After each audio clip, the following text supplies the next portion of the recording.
You know, there's one way. Jesus is the only way. There's one way. Right. You know, within Christianity, I wasn't necessarily encouraged to think about different interpretations of the same verse. Right. No, there was one way to look at it. And I think that's what always bothered me.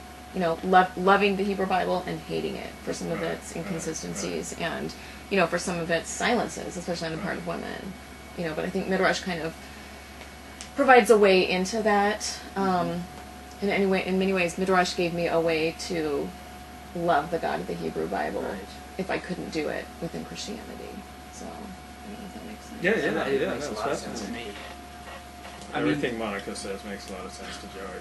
Well, there's. He's being kind. No, I'm not. It's just an observation. It feels to me that as far as what would. Yes, that I would like to. Being able to identify those omissions, because for someone who's looking for guidance today on how to do it all right, the Torah is replete with omissions. So, and you know, I feel like a more kind of that's for me where a lot of the substance would have to be as far as things to do rather than examples of things that I am not attracted to. So, I mean, for Midrash, I mean, do you think is Rosenzweig the way in? I mean, he's pretty elusive. Yeah, I mean, who can understand Rosenzweig? Yeah, like, I don't even know that I do. I don't, but... But what, you think you get Rosenzweig? Is that what you're saying? Well, I'm saying, if you do, that's cool.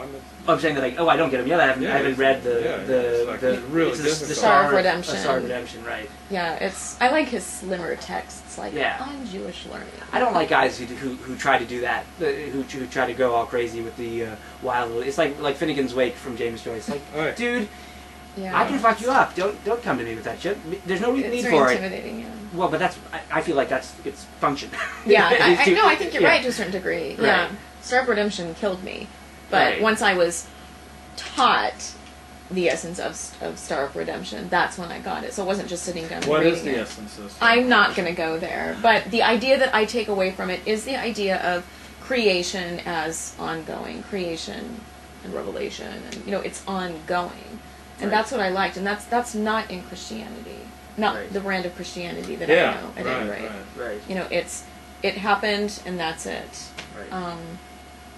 You know, and that's what I like about this Everett Fox version, because it's not in the beginning God created the heavens and the earth. It's at the beginning of God's creating of the heavens and the earth. And just that simple shift in language implies something that has always been ongoing, as opposed to something that, you know, has this definitive start and finish. Right.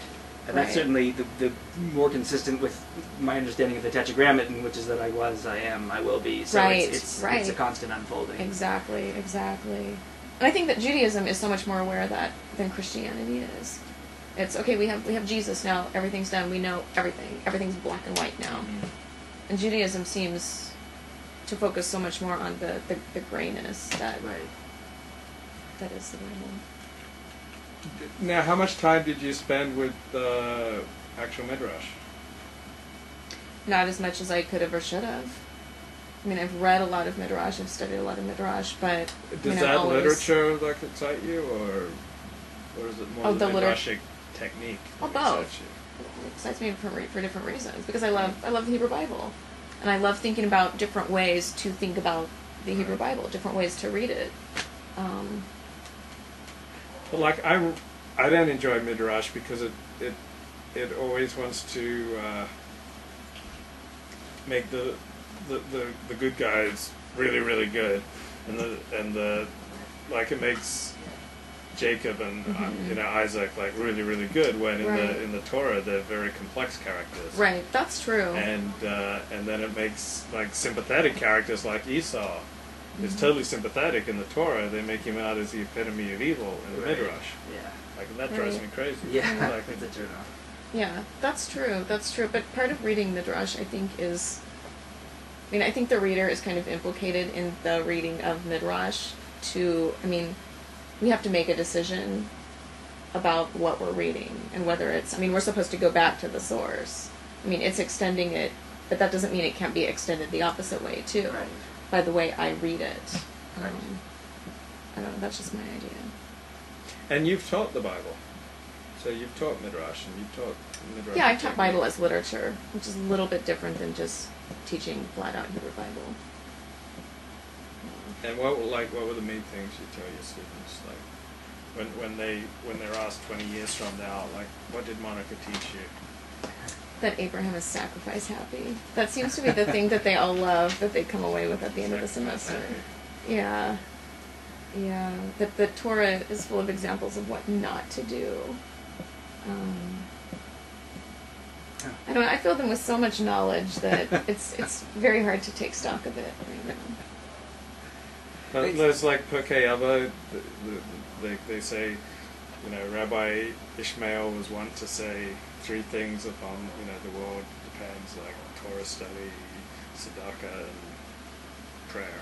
Right. It's like, so, like Dr. Monica is one to say upon 3 things is that, well, yeah, I want to like compile the book of Monica, the Gospel of Monica. The last thing each of us should do is compile our own gospel, and then no one will read it. But just a big library of all the accumulated wisdom, which the generations hence will ignore. Yeah. Well, Any final words, ladies and gentlemen? now I have to read Franz Rosenzweig. Oh, Poor that's a Joey. daunting task. Yeah, but now I'm annoyed by his impertinence. Do you think? I mean, when he writes the Star of Redemption, why did he choose that really kind of dense, elusive, inaccessible? What do you think his motivation for that was? I think it's just the way his mind works. Really? I You don't think he was a gratified at degree. writing something that was?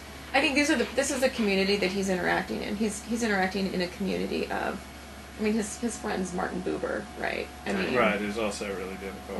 Right. So you've got these guys that are in dialogue with one another, and you know, I mean, it's like And as were they an also- academic, I start to Right. write more densely because I'm Sure. writing without realizing it for the very small Absolutely. community of people around Right. me. No, the question is who your audience is. Right. So there are people. It wasn't just. He was not just his only audience. He was writing for Martin Buber. He was writing for a few. So there was some peer group to whom the Star of Redemption made was useful upon first. I guess reading.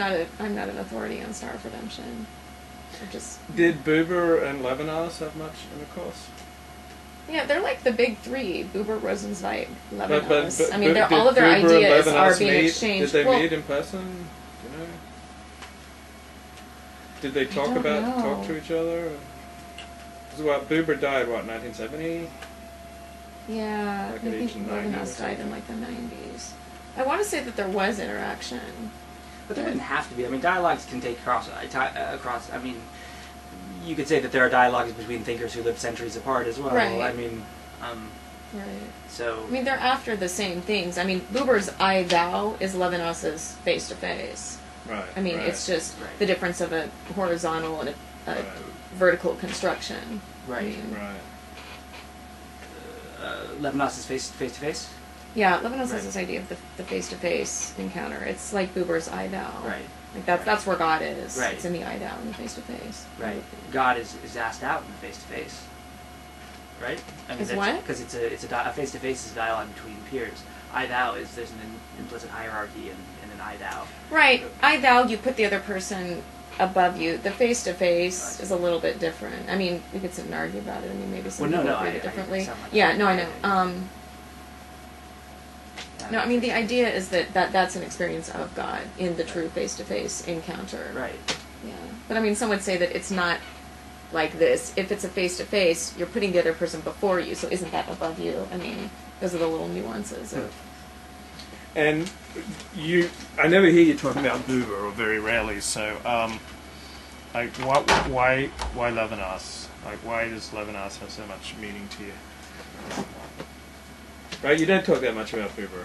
No, I used to. I don't as much anymore. I mean, but I think Levinas is drawing from Buber. I mean, I think Buber is everywhere in Levinas. But how did Levinas capture you? Well, I started with the Talmudic readings. I mean, just his explication of the Talmudic texts and the way that he was doing it midway